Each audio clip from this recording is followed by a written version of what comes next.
Igreja. Amém? Tem uma palavra que o Senhor Ele colocou no meu coração nesse dia. Algo que eu já venho meditando há algum tempo. E eu quero compartilhar contigo nessa noite.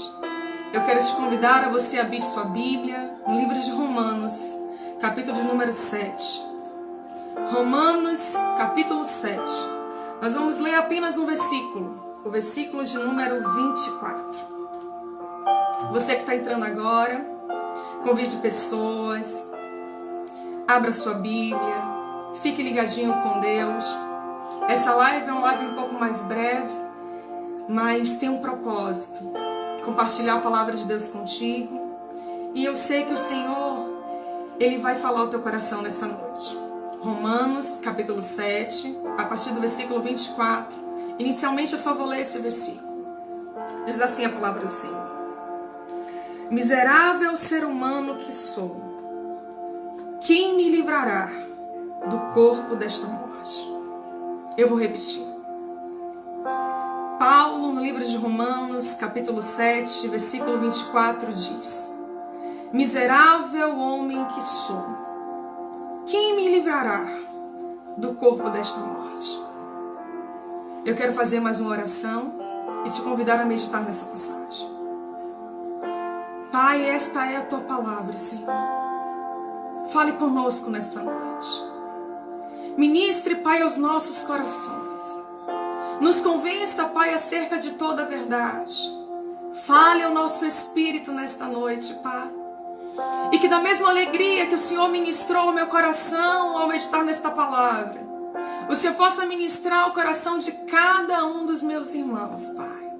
Que sejamos ricamente abençoados com esta palavra. Que nosso coração venha transbordar das Tuas verdades, Senhor. E que não sejamos mais os mesmos. Que sejamos transformados. Que a nossa mentalidade seja transformada. E o nosso espírito fortalecido nesta noite. Em nome de Jesus. Amém, queridos?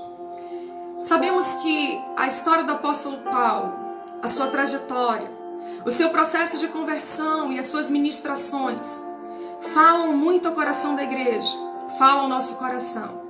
E hoje eu quero falar um pouco com os irmãos sobre a revelação da graça de Deus. Paulo, no livro de Filipenses, capítulo de número 4, ele vai falar um pouco sobre ele, sobre a sua origem. E ele vai dizer: descendentes de Israel, hebreus de hebreus, da tribo de Benjamim, eu, Paulo, quanto à lei, fui fariseu. Quanto à lei, eu fui irrepreensível. E se persegui o povo de Deus, se persegui os cristãos, foi por extremo zelo.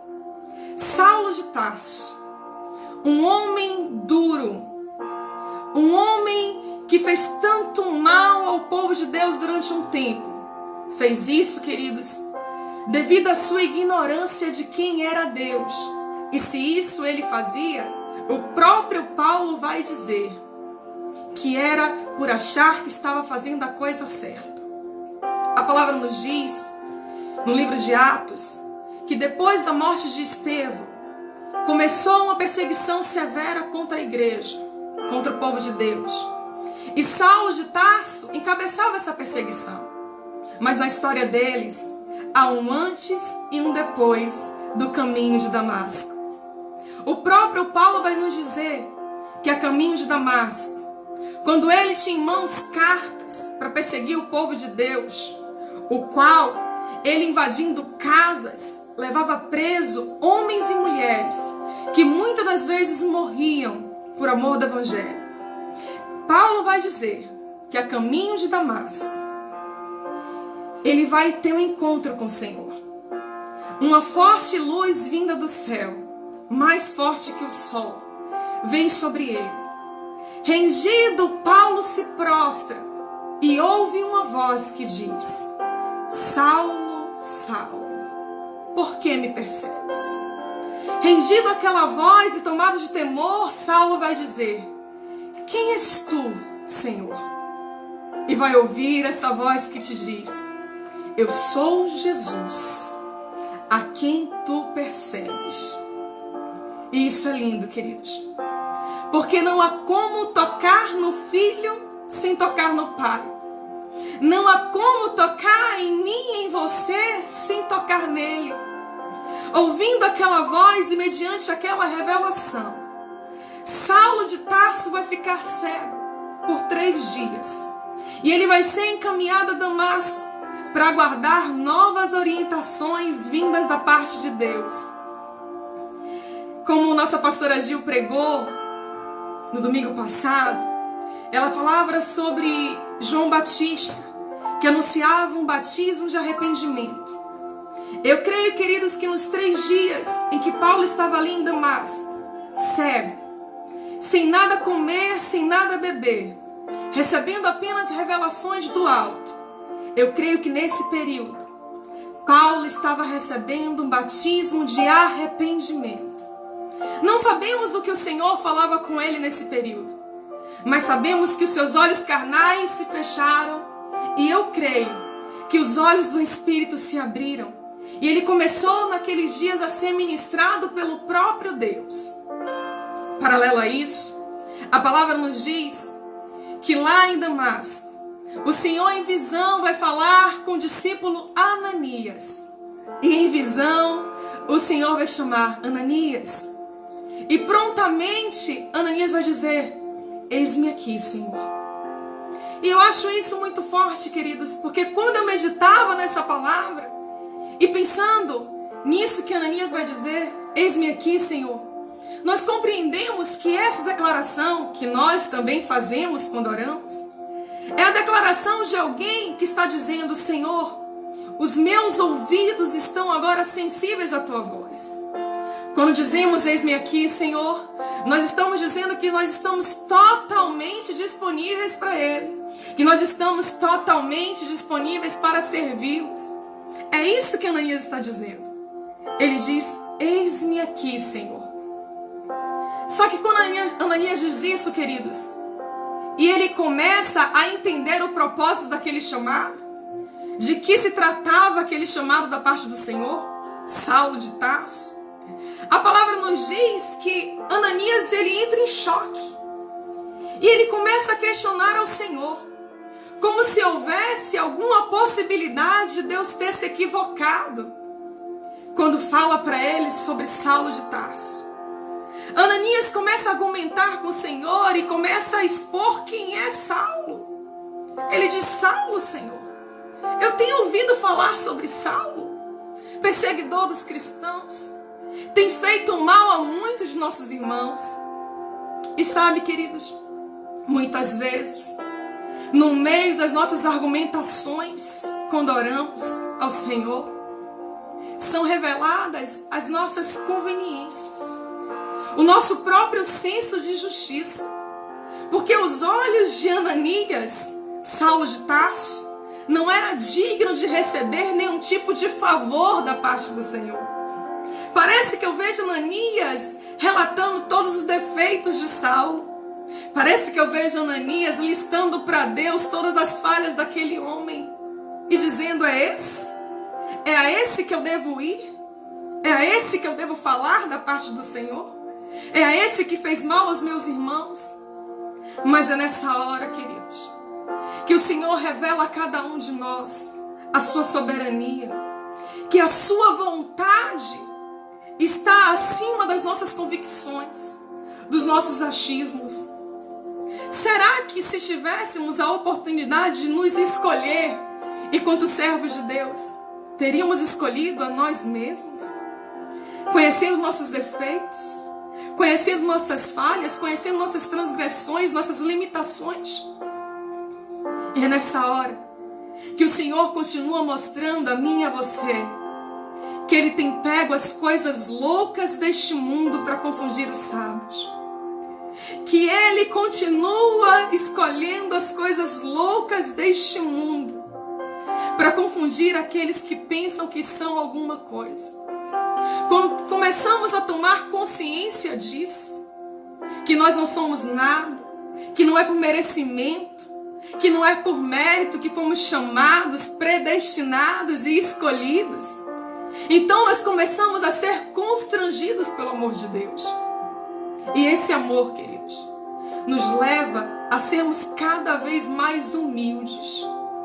É nessa humildade, nessa consciência que chega para Ananias, que ele vai ouvir a voz do Senhor dando uma ordem para ele, dizendo: vai, procura a rua direita, procura a casa de um homem chamado Judas, e lá você vai encontrar Saulo de Tarso, e eu quero que você ministre nele, porque esse homem, Ananias, esse homem que você está aqui colocando diante de mim com tantas acusações e julgamentos, este homem, neste exato momento, está orando.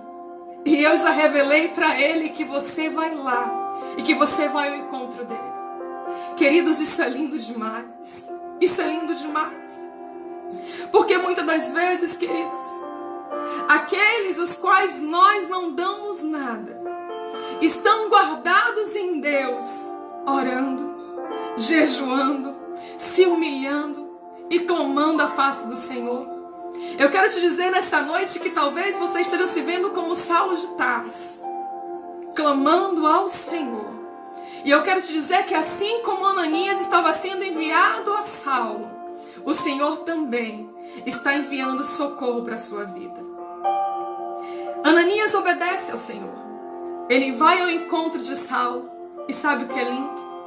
Quando chega o entendimento de que somos todos iguais perante o Senhor, a nossa linguagem muda.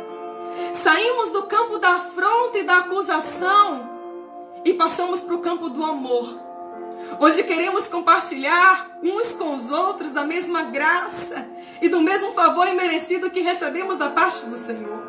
Queremos compartilhar uns com os outros da mesma revelação que nos alcançou.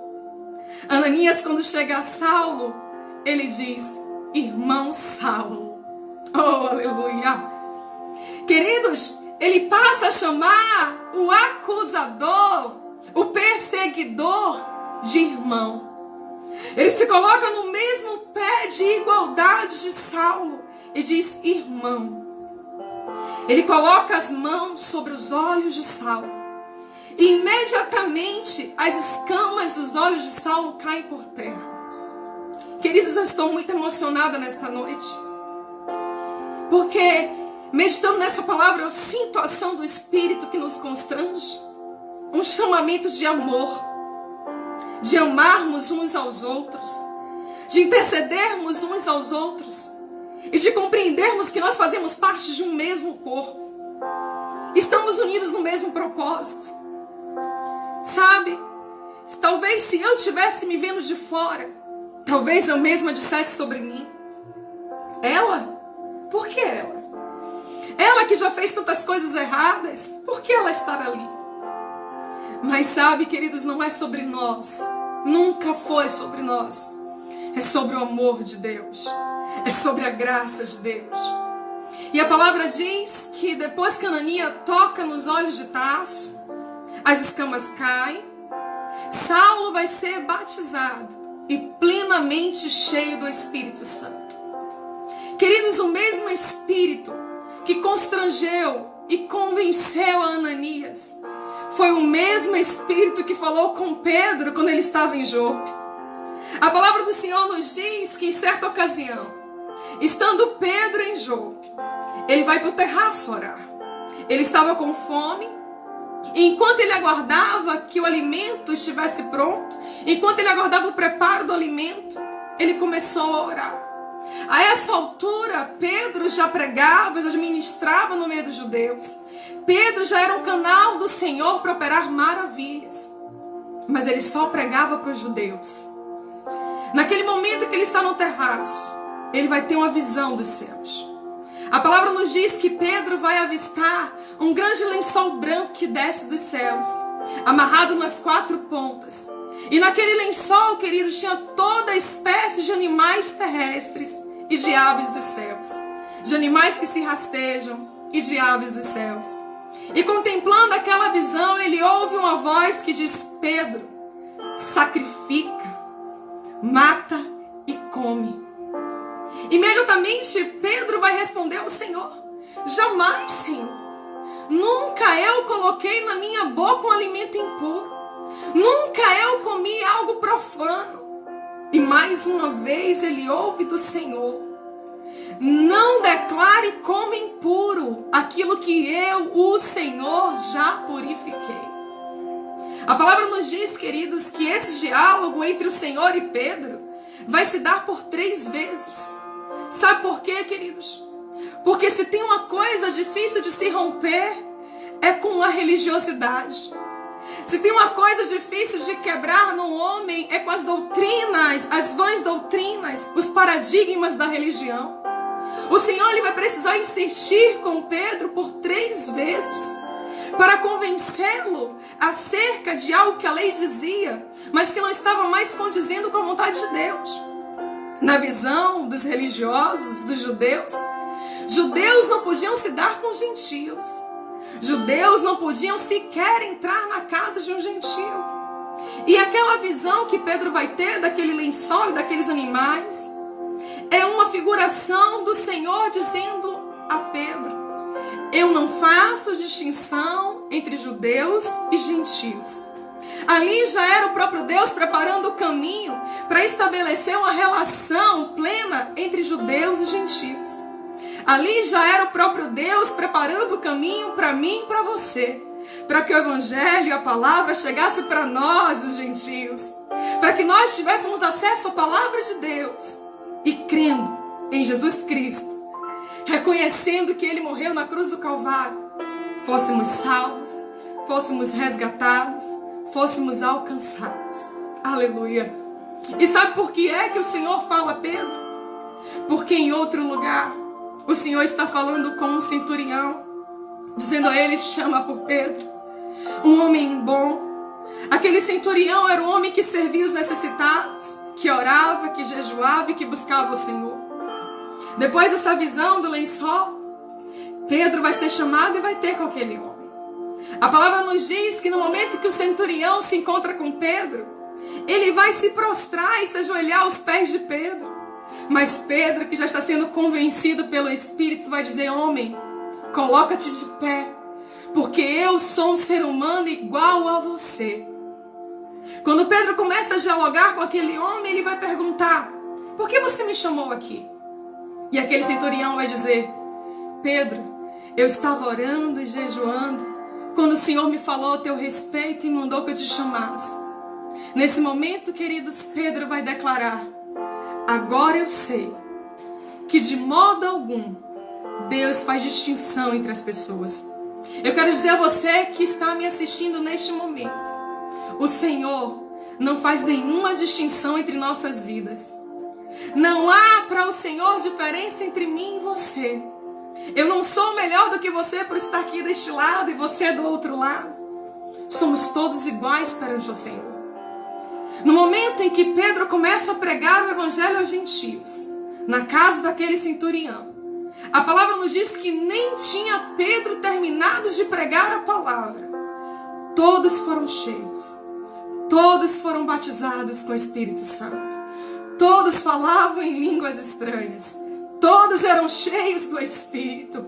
Ei, queridos, enquanto eu ministro essa palavra, eu quero declarar sobre a sua vida: seja cheio do Espírito Santo. Que o Espírito que convence a toda a verdade comece agora a falar contigo aí, a te convencer que essa palavra não é minha, é dele. E que ele te encha e preencha todo o vazio da sua alma neste momento. Que ele possa falar com o teu espírito. Aleluia. Glórias a Deus. Oh, aleluia. E aí, queridos, Saulo de Tarso, ele vai começar a ministrar a palavra do Senhor. Ele vai começar a pregar nas praças, vai começar a pregar nas sinagogas.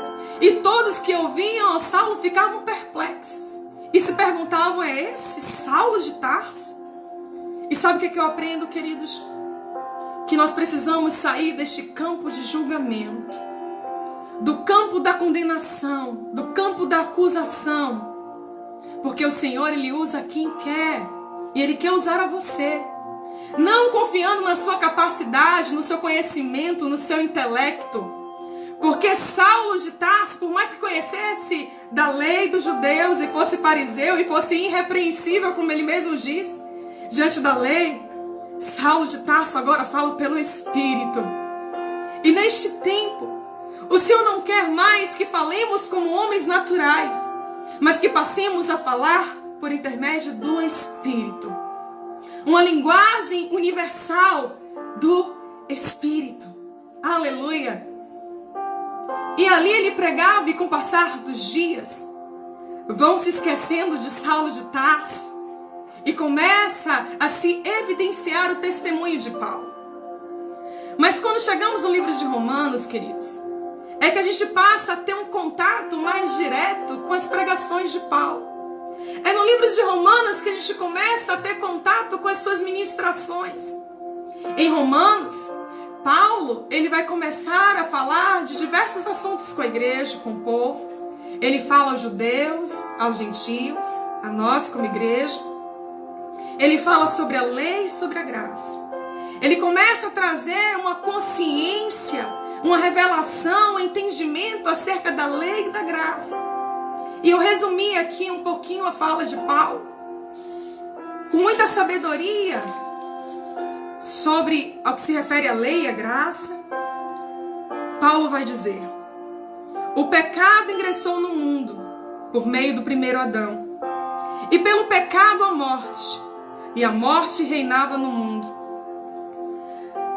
O pecado já estava no mundo, mas ele só passou a ser levado em conta a partir da lei. Pela desobediência de um homem, do primeiro Adão, muitos foram que morreram. Mas também por intermédio de um homem, Cristo Jesus. Muito maior foi a ação da graça. Muito maior foi a ação do amor, que resgatou a muito mais homens. Quando Paulo começa a falar acerca da lei, da importância da lei, Paulo vai dizer que a lei é boa, a lei é santa, a lei é fundamental, a lei vem de Deus. E quando ele aborda sobre a lei, ele também começa a falar de si mesmo. Ele vai dizer: olha, nem eu, nem nenhum de nós teríamos a consciência do que é pecado, do que vinha a ser o pecado, se não fosse por intermédio da lei. Mas quando ele começa a falar de si mesmo, ele vai dizer: uma vez tendo contato com a lei, começamos a entender o que é pecado. A lei, ela traz para todos nós diversas diretrizes e bases que vão nortear nossa vida cristã. A lei diz: não roubarás, não adulterarás, não cobiçareis a mulher do teu próximo, não minta, não negue o favor do teu irmão. Há uma série de coisas relatadas na lei. Paulo, observando a lei, diz: a lei é boa, a lei vem de Deus. E ela não foi revogada por causa da graça. Muito pelo contrário. Jesus veio cumprir a lei nele, aquilo que o homem natural não poderia fazer. Porque Paulo vai dizer: a lei é boa. O problema não está na lei. O problema é a nossa natureza carnal e pecaminosa. Com essa consciência, quando Paulo se examina, ele vai dizer: eu mesmo tenho dificuldade de me entender. Porque muitas das vezes, aquilo que eu quero fazer, que eu preciso fazer, isso eu não faço. Mas aquilo que eu abomino, aquilo que eu não quero fazer por conta de uma natureza carnal e pecaminosa, isso eu faço. E numa agonia de uma análise de si mesmo, queridos. Porque toda vez que nos aproximamos de Deus e nos achegamos para Ele, tomamos mais conhecimento de quem nós somos. A nossa nudez, as nossas falhas, elas ficam ainda mais expostas. Ficamos totalmente vulneráveis. E numa análise da lei e numa relação com Deus, Paulo se examina.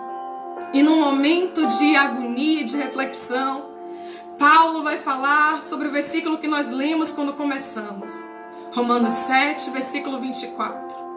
Miserável homem que sou, quem me livrará deste corpo de morte? Muitos estudiosos, queridos, vão dizer que nesse momento, Paulo ele vai fazer menção a uma prática da necrofilia. Eu pesquisei um pouco sobre isso para trazer para vocês. é uma prática, queridos, que vai falar um pouco sobre o costume de piratas etruscos. A necrofilia é uma palavra grega. Separadamente, necros quer dizer cadáver. E a palavra forel, trazer. Trazer um cadáver. Na prática dos piratas etruscos, os historiadores vão dizer que eles tinham um método para punir assassinos. Todo aquele que fosse pego matando ao seu irmão, ao seu próximo, ao seu igual. Aqueles piratas, para punir os assassinos, eles sentenciavam aqueles homens a ficarem atados ao corpo do defunto. Então, pela lei da necrofilia, o corpo de morte daquele que foi assassinado era totalmente amarrado ao corpo do assassino. A mão era presa com a mão, era testa com testa, boca com boca, peito com peito. E aquele corpo de morte era totalmente atado ao corpo do assassino. Passado aproximadamente 3 dias, aquele corpo morto começava a entrar no processo de decomposição, de putrefação. E aquele assassino então tinha que passar a conviver com aquele corpo de morte que estava definhando, sem comer, sem beber. Em contato com aquele corpo, este homem ou esta mulher estava praticamente condenado à morte. Não tinha como se mover, não tinha como se alimentar, exposto totalmente à ação daqueles micróbios, daqueles fungos, de toda aquela ação de decomposição do corpo. Numa linguagem muito figurada, ilustrativa, Paulo está dizendo: quem me livrará deste corpo de morte? Porque ele está fazendo uma referência da ação do pecado. O peso, o salário do pecado é a morte. Paulo, quando começa a se examinar à luz da lei, ele se vê incapaz de cumprir toda a lei, como eu e você somos. O homem natural, o homem carnal é incapaz de obedecer a todos os mandamentos. O homem natural peca todos os dias, falha todos os dias. E junto com o pecado, queridos, vem a acusação, vem o peso de morte. Talvez você que está me ouvindo nesse momento está convivendo nessa hora com esse corpo de morte, se olhando, se analisando, sem ver saída para a sua própria vida, se condenando porque errou, porque pecou, porque falhou. Talvez você diga sobre você mesmo: não tem jeito para mim, eu estou sempre cometendo os mesmos erros. As pessoas não me suportam, nem eu me suporto, porque aquele corpo de morte em decomposição era insuportável. E o pior, aquele homem estava totalmente atado, paralisado, morrendo junto com aquele corpo, sentindo na sua carne o peso do pecado, sem encontrar uma saída. Mas no meio dessa agonia, queridos, há a revelação da graça de Deus. Se você se encontra neste momento num estado de agonia, é nesta hora que a graça do Senhor quer se revelar sobre a sua vida. Nesse questionamento, pelo Espírito, Paulo encontra a resposta e traz essa revelação para os irmãos. E eu compartilho ela contigo nesse dia. Acompanhe comigo Romanos 8. Eu vou ler pelo menos do versículo 1 ao versículo 5. Na revelação da graça, queridos. Olha o que Paulo vai dizer. Depois de se perguntar: quem me livrará deste corpo de morte? Ele vai entender. Portanto, agora não há nenhuma condenação para os que estão em Cristo Jesus. Porque a lei do Espírito da vida em Cristo te livrou da lei do pecado e da morte. Porquanto aquilo que a lei fora incapaz de realizar, aquilo que a lei fora incapaz de fazer, te livrar da condenação, te livrar da morte. Aquilo que a lei fora incapaz de realizar, por estar enfraquecida pela natureza pecaminosa, Deus o fez, enviando o seu próprio Filho, à semelhança do ser humano pecador, como oferta pelo pecado, e assim condenou o pecado na carne, para que a justa exigência da lei se cumprisse em nós, que não andamos segundo a natureza carnal, mas segundo o Espírito. Os que viviam segundo a carne têm a mente voltada para as vontades da carne, da natureza carnal. Entretanto, os que vivem de acordo com o Espírito têm a mente orientada para satisfazer o que o Espírito deseja, a vontade de Deus. Queridos, se nos vemos diante de um tribunal, entendemos que um tribunal é um lugar onde são executadas sentenças, é um lugar de julgamento, aonde o réu é levado e ali aquela pessoa vai ser sentenciada à inocência, à liberdade ou à condenação. No tribunal de Cristo, nós temos Jesus como nosso advogado, porque Ele pagou o preço que nós não poderíamos pagar. Ele nos livrou deste corpo de morte a qual nós estávamos atados e condenados. E Paulo, falando daquela voz que falou com ele no caminho de Damasco, falando daquele que o chamou, Paulo vai dizer: Cristo. Cristo é a resposta para essa pergunta. Quem me livrará deste corpo de morte? Ele recebe a revelação da parte de Deus. E Paulo vai dizer: com Cristo fomos sepultados, mas com Cristo também fomos levados da morte para a vida. Portanto, queridos, nesse tribunal, a sentença já foi dada. Nenhuma condenação há para aqueles que estão em Cristo Jesus. Você pode levantar sua mão nesta hora e compreender que não há mais espaço para acusação na tua vida, não há mais espaço para morte, que você não precisa mais ficar neste lugar prostrado, sem ânimo de orar, sem ânimo de buscar, ouvindo a voz do acusador, porque o teu acusador que está nesse tribunal tem que ouvir agora a voz do advogado, e esta voz é a voz de Cristo que diz: não há condenação sobre a sua vida, porque eu paguei o preço para você ser livre. Aleluia! Aleluia!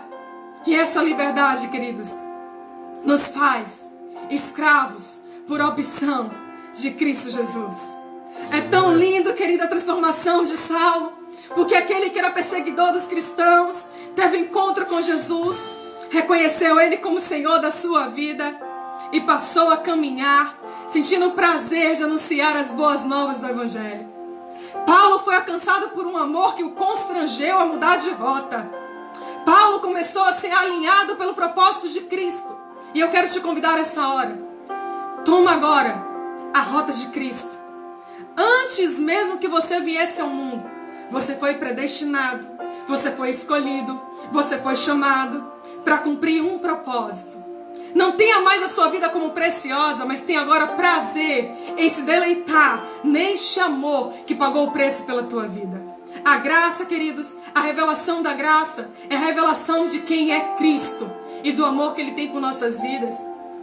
Paulo, na sua trajetória pregando o Evangelho, ele vai dizer algo que me marcou muito. Ele vai dizer que por cada cidade por onde ele passou, pregando a palavra de Deus, ele era antecipado pelo Espírito das dores, prisões e sofrimentos que aguardavam por ele. Você entende o que é isso? Antes de chegar àquele lugar, Paulo era antecipado pelo próprio Espírito. Paulo, nesse lugar que eu estou te enviando, te aguarda prisões, cárceres, dores e sofrimentos, mas ainda assim, sendo prevenido pelo Espírito Santo, Paulo chegou a uma dimensão tão profunda no relacionamento com Deus, que ele vai dizer: nem mesmo assim eu tinha minha vida por preciosa. Nem mesmo assim eu dava valor mais à minha vida do que ao ministério para o qual eu fui vocacionado em Cristo Jesus. Eu quero te dizer, queridos, levanta deste lugar de prostração. Sai deste lugar de acusação, porque você foi vocacionado por Cristo Jesus. Não viva mais em função das suas causas próprias. Não viva preso a dores e sofrimentos. Porque, queridos, se viver é bom, viver para Cristo é melhor ainda. Aleluia. E morrer para Ele é lucros, queridos. Aleluia. É por isso que eu me coloco hoje à disposição de estar aqui fazendo essa live, para compartilhar com você essa palavra. O período que nós estamos vivendo hoje é um período de grande pressão. Nós estamos sentindo a pressão deste tempo. E muitos são os que estão enfraquecidos na fé, porque estão vindo de um processo de debilidades. Muitos são os que estão presos a ofensas, a dores, que olham para si mesmos e não vê saída para suas vidas, que não acham que podem atender ao chamado e à vontade do Pai, porque são falhos. Mas quer que eu te diga uma coisa? No livro de Coríntios, capítulo 12, versículo 7 ao 9, Paulo vai dizer uma coisa sobre ele mesmo. Ele vai falar que para que ele não se ensoberbecesse, para que ele não ficasse soberbo, por conta das revelações, das poderosas revelações que ele estava recebendo pelo Espírito, o Senhor colocou nele um espinho na carne, que o próprio Paulo vai chamar de um enviado de Satanás. Paulo vai dizer que por 3 vezes ele orou ao Senhor para que o Senhor removesse dele esse espinho. E o Senhor vai dizer a Paulo: Paulo, a minha graça te basta, porque o meu poder se aperfeiçoa na tua fraqueza. Queridos, eu não sei de que se tratava esse espinho na carne de Paulo, mas eu sei que era algo desconfortável, era algo incômodo, era algo doloroso, era algo angustiante, não era algo bom, porque do contrário ele não chamaria de enviado de Satanás, do contrário ele não pediria a Deus que o livrasse daquele incômodo, daquele sofrimento. Mas sabe, eu compreendo que eu e você, que estamos caminhando e buscando essa perfeição em Deus a cada dia, buscando brilhar mais dia após dia como a luz da aurora, até sermos sol de meio-dia. Nós que estamos buscando ter cada vez mais um caráter semelhante ao de Cristo, sermos imagem e semelhança dele, precisamos compreender, queridos, que nas nossas imperfeições, enquanto estamos aqui, o caráter do Senhor está sendo aperfeiçoado em nós. Tem coisas que se nós pudéssemos mudar em nós mesmos, já teríamos mudado. Mas é nessa área que você está se acusando, se condenando. É nessa área que você está se sentindo impotente e incapaz de servir ao Senhor. É nessa área que o Senhor está te dizendo: o meu poder está sendo agora aperfeiçoado em você. Porque esse espinho na carne, queridos, nos leva a um lugar de dependência cada vez maior no Senhor. Quando eu olho para o espinho que eu tenho na minha carne, eu desço mais, eu busco mais, eu falo mais com Ele, eu tomo mais com a misericórdia dEle. E à medida que eu vou descendo, queridos, é aí que o poder de Deus vai sendo aperfeiçoado em mim. À medida que você desce e você expõe para o Senhor as suas fragilidades, é aí, queridos, que o ambiente fica propício para que o Espírito Santo comece a trabalhar na sua vida e no seu interior. Alabassúria candarácia. Ei, calamanaya sopranácia. Queridos, a palavra do Senhor nos diz em Gênesis que o homem foi colocado no jardim, em um ambiente de adoração ao Senhor, onde todos os dias ele falava com o Pai. E neste ambiente, queridos, o homem e a mulher viviam nus e não tinham vergonha da sua nudez. Mas quando o pecado entrou, quando o homem desobedeceu a Deus, naquele momento as escamas saíram dos seus olhos, eles se viram nus, acusados pelo pecado. O homem começou a se esconder do Senhor. O homem começou a se esconder diante da face do Senhor, como nós ainda muitas vezes nos escondemos. A primeira coisa que o pecado gera em nós é a vergonha. Quando temos o Espírito Santo dentro e percebemos que pecamos, queridos, nos envergonhamos. Mas se não conhecermos sobre a graça de Deus, vamos nos esconder. O homem se escondeu no jardim e o Senhor começou a chamar por ele. Talvez você está aí escondidinho, mas há uma voz te chamando. A mesma voz que começou a chamar Adão, Adão, onde tu estás? Essa mesma voz está perguntando por você nesse momento. Onde é que você está? Onde é que você se encontra neste momento perante Deus? E sabe o que eu entendo aqui? Que embora a exposição do pecado seja dolorosa, embora a exposição gere em nós desconforto, ela é necessária. Porque, queridos, era necessário que aquele homem e aquela mulher, que Adão e Eva, que estavam se escondendo no jardim por conta do seu pecado, porque estavam nus. Era necessário que mais uma vez eles se expusessem diante do Senhor. Era necessário mais uma vez eles ficarem expostos perante Deus, porque eles precisavam agora serem cobertos pela pele do Cordeiro. E eu quero te perguntar nesta hora, quem é o Cordeiro? Ei, queridos, o Cordeiro é Cristo. E eu quero te dizer nesta hora que neste momento se faz necessário mais uma vez que eu e você venhamos nos expor diante dele. Porque, queridos, quando vem a cobertura da pele do Cordeiro, eu quero te dizer que a cobertura de Cristo, a cobertura da pele do Cordeiro é uma cobertura perfeita. É uma cobertura que vem nas medidas perfeitas. Essa cobertura do Cordeiro, querido, se encaixa perfeitamente em mim e em você. Essa cobertura do Cordeiro vem no molde certo. E quando essa cobertura vem sobre nós, queridos, ela vem cobrindo todas as nossas falhas. Ela vem cobrindo todas as nossas imperfeições. Ei, talvez você está se escondendo aí. Talvez você está dizendo que não tem jeito para você, mas eu quero te dizer, se exponha diante do Cordeiro. Alabaçuia. Se exponha diante do Cordeiro. Se exponha diante do Senhor aí onde você está. Porque vem descendo sobre você uma cobertura. E quando a cobertura do Cordeiro vem sobre nós, queridos, que começa a aparecer é o Cordeiro. Sai de cena as nossas imperfeições. As nossas falhas começam a sair de cena. E o que começa a aparecer no meio de nós é o Cordeiro. Ei, igreja, nós somos chamados para resplandecer a glória de Deus.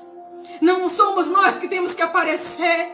No momento em que tomamos nosso lugar em Deus, aleluia, não é Graciela que aparece é o Cordeiro. Aleluia. Não é Graciela quem fala é Cristo. Alabaçúria mandarácia. E eu quero aqui, queridos, diante desta palavra que vem ao meu espírito, te dizer que eu e você não estamos mais debaixo da lei. Nós estamos debaixo da graça. E precisamos usufruir da graça de Deus. Precisamos usufruir desta graça, principalmente neste tempo que nós estamos vivendo. Você precisa usufruir da graça. E essa graça, queridos, a palavra do Senhor diz que quando Ele pagou o preço na cruz e se colocou no meu e no teu lugar, Ele cobriu todos os nossos pecados. Está entendendo, queridos? Que quando Ele nos predestinou, Ele sabia que Saulo seria Paulo. Quando Ele olhou para Abraão, Ele revelou que havia um Abraão que seria pai de nações.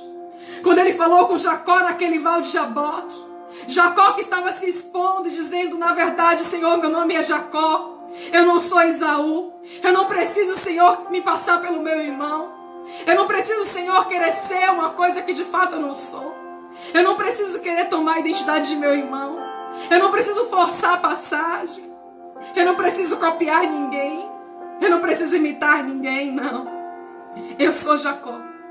Naquele momento, ele vai receber uma identidade da parte de Deus. A revelação da sua identidade em Deus. E o Senhor vai dizer, você é Israel.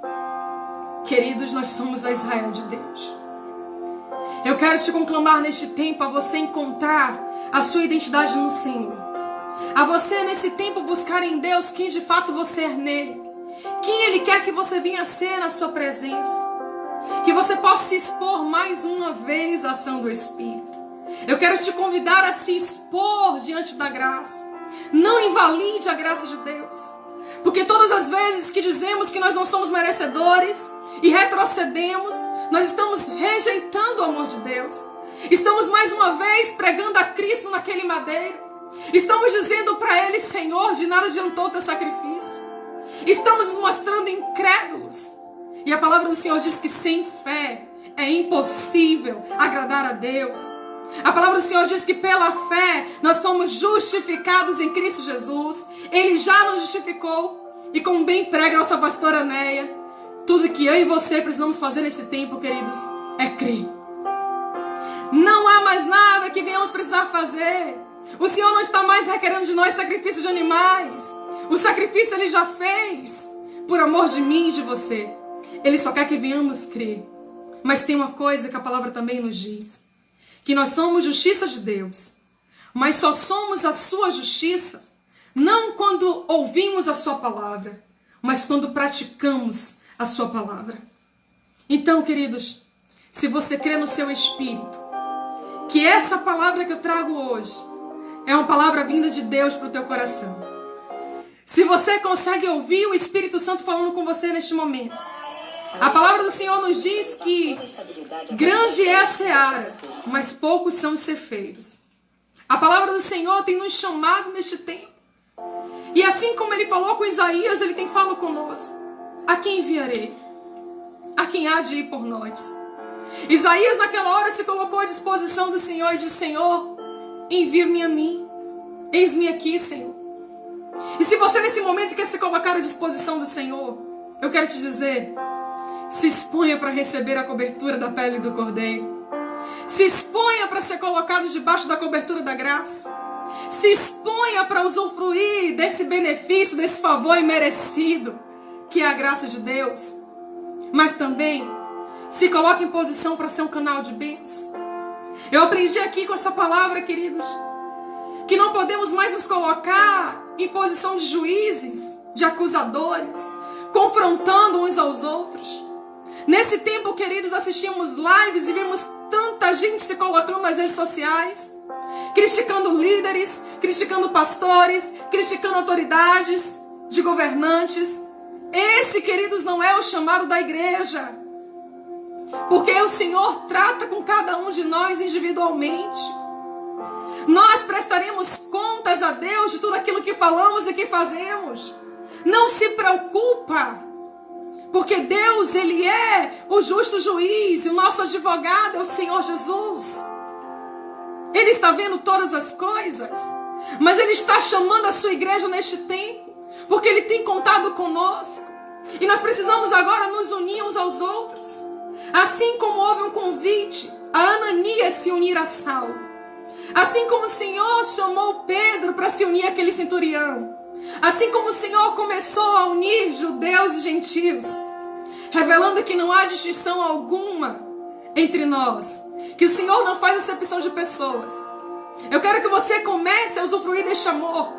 Porque se você usufruir do amor de Deus, você vai olhar para o seu irmão com um olhar de misericórdia. E você vai se unir a ele neste tempo em oração. Eu quero nesse momento conclamar líderes, os meus irmãos, pastores, porque nós não estamos tratando com títulos. Eu quero chamar a cada ovelha deste rebanho, a você que está me ouvindo, a nos unirmos numa mesma linguagem de amor neste período. Porque o que nós precisamos, queridos, é de amor. O que nós precisamos nesse tempo é fluir no amor de Deus. Porque Ele está no controle de todas as coisas. Porque não há pandemia, não há peste, não há praga. Eu quero, queridos, encerrar aqui essa ministração, mais uma vez lendo para você aquilo que eu comentei há um tempo atrás na nossa igreja, quando eu trazia uma palavra, mas que eu sei que vale a pena você ouvir de novo. Aleluia! Ele vai começar a adorar ao Senhor. Aleluia! Paulo vai começar a exaltar ao Senhor. E em gratidão ele vai cantar um hino ao Senhor. Isso é um cântico de vitória, queridos. Em Romanos 8, a partir do versículo 31, eu faço questão que você abra a sua Bíblia. Romanos 8, verso 31. Olha o que vai dizer a palavra do Senhor. Olha que conclusão Paulo chega sobre esses dias. A que conclusão, pois, chegamos diante desses fatos? Se Deus é por nós, queridos, quem será contra nós? Aquele que não poupou o seu próprio filho, mas o entregou por todos nós, como não nos considerar juntamente com ele gratuitamente todas as demais coisas?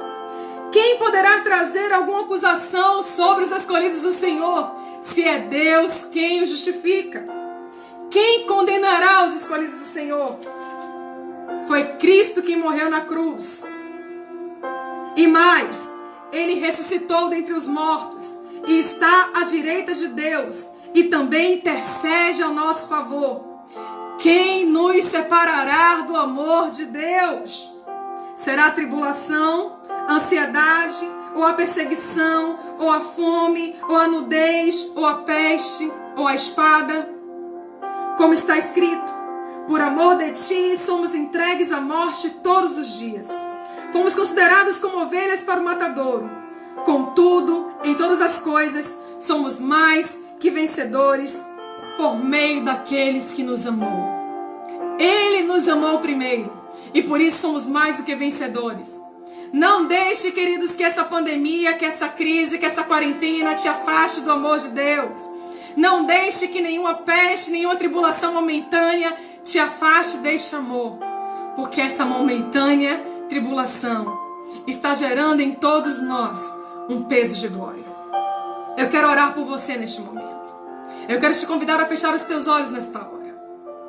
Pai amado, esta foi a palavra que o Senhor ministrou ao meu coração. Eu oro agora pelos meus amados irmãos, Pai. E nos colocamos, meu Pai, todos debaixo da cobertura da Tua graça. Nos expomos, Pai, totalmente a Ti, meu Senhor. Nos expomos, Pai, diante do Senhor, porque nós reconhecemos que somos falhos. E neste momento, Pai, eu peço a Tua cobertura sobre cada um de nós. Principalmente, Pai, sobre aqueles que se encontravam fracos neste momento. Aqueles que estavam sem ânimo para orar, sem ânimo para buscar a Tua presença. Aqueles que estavam atormentados por acusações. Aqueles que estavam atados no corpo de morte. Atados ao peso e ao jugo do pecado. Senhor, como diz a Tua palavra, nós saímos de debaixo da lei.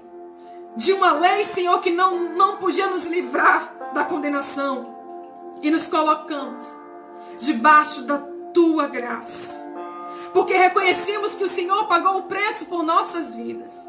Reconhecemos, Pai, que o Senhor pagou o preço para que todos os nossos pecados fossem cobertos.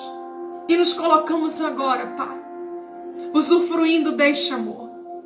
Que você que está orando comigo neste momento, comece a sentir aonde você está o amor de Deus. Se for possível, você que está na sua casa, abrace essa pessoa que está próxima a você. Seja um canal condutor deste amor neste momento. Se você estiver sozinho, se abrace. Se abrace porque o Espírito Santo está te abraçando nesta hora. Está te envolvendo, te consolando e alegrando o teu coração neste momento. Porque você foi chamado para viver por fé e não por vista. Você é a justiça de Deus na terra.